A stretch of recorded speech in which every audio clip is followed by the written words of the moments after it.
Tu Gunung Selawah. Tu tembok itu yang nampak itu jalan tol.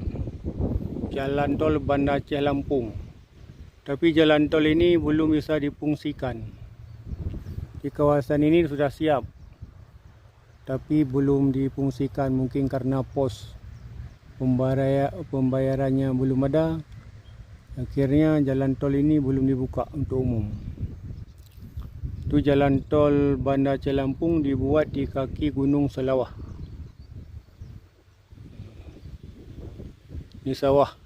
Sawah ini kecil, tapi gara-gara jalan tol sawah ini dibelah menjadi dua.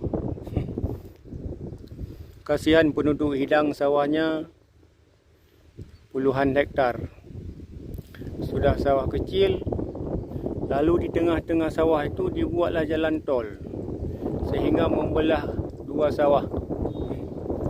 Gara-gara jalan tol ini, sawah di kawasan ini terbelah menjadi dua. Di tengah-tengah itu dibuat jalan tol. Yang nampak tembok ini itu jalan tol.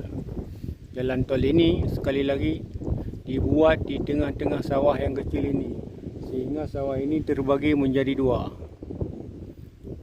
Tampaknya masyarakat kekurangan sawahnya akibat digunakan untuk jalan tol. Nah, ini semua sawah.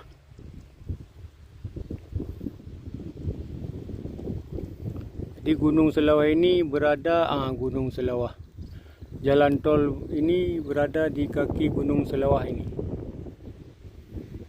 Kaki Gunung Selawah, Kabupaten Aceh Raya.